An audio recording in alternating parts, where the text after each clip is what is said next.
Hello, I'm Joseph Peart. I'm Curriculum Leader in Public Relations. With me, Greg Treadwell. Hi. Acting Curriculum Leader for Journalism, and Avril Hello. Gordon. She's a Senior Lecturer in Communication Studies. We've called our project Practice, Pedagogy and Performance because it's three parts. It's looking at best practice in the professions, especially of journalism and public relations.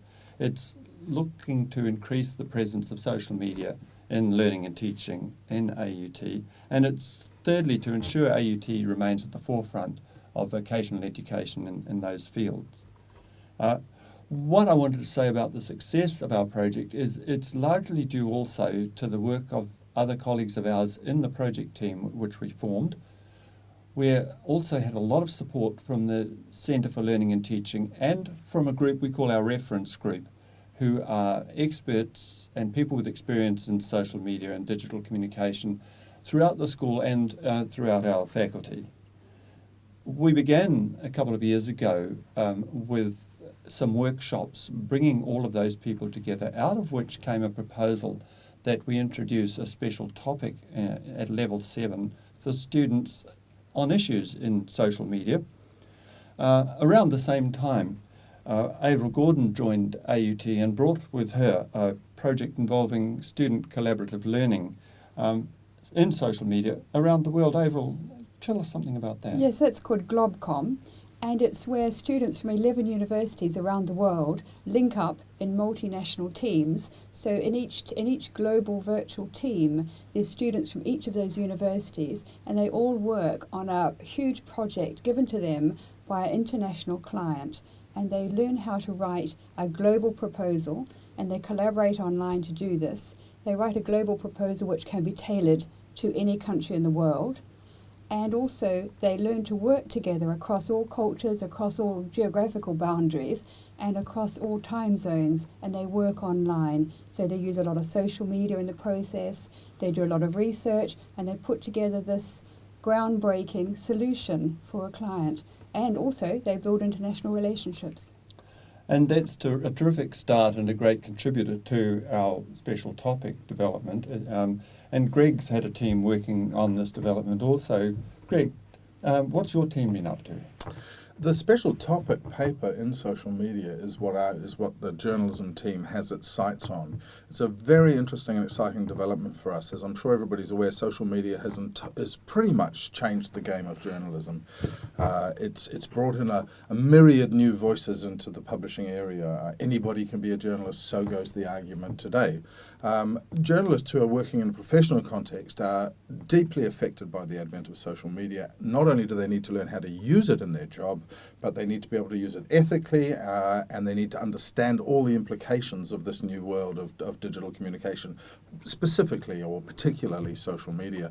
So our team's been developing we've been researching just what exactly our incoming students know about social media, because you might expect young people to be way ahead of us oldies in social media. In fact, our research would show that's not quite right. Journalists coming in, young student journalists are very much in need of training in how to use social media in a journalistic way.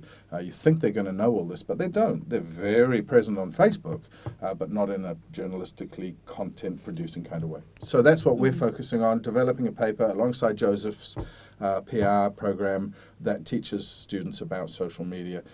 The team, though, has taken it a step further, thanks to the grant that's allowed us the room to develop these things. And is learning some sort of synthesis of form and content, if you like, where we're working with social media in the classroom as we learn about social media. And one of the extra outcomes that we referred to earlier on has been your initial research and the continuation of your research, which has yielded both a conference paper and a journal article, I believe. What else has been happening there in your area that's been affected by this grant?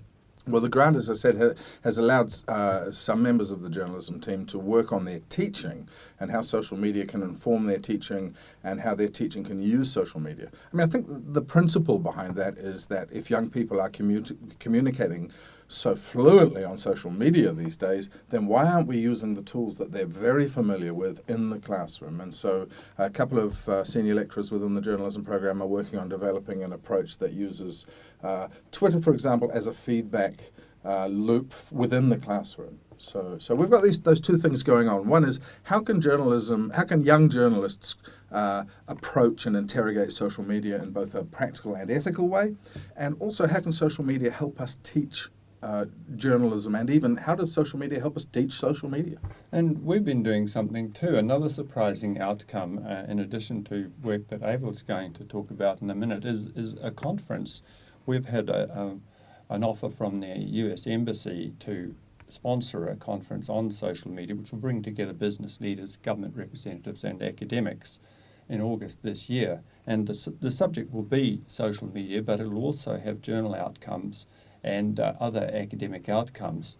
And as I said earlier, there's more. And Avril, tell us a little bit about what else is happening. What we're working on is a community of practice with other lecturers, which is very exciting because it means that we are changing assessments, we are changing the way students work. Students need a new way of thinking, a new way of learning, and a new way of working, which is being demanded by the work environment as well. So we're working to change assessments where we're using learning technologies to get students to learn more about how to use social media. For example, they're doing surveys through Twitter. They're following issues on Twitter through hashtags and commenting on them. They're getting feedback from people around the world on that, as well as from all other lecturers. So it's a very exciting opportunity for them. They're doing presentations on YouTube on which they get feedback. So it's a very dynamic field in which they're working, so they will leave having confidence that they can work in this sort of area.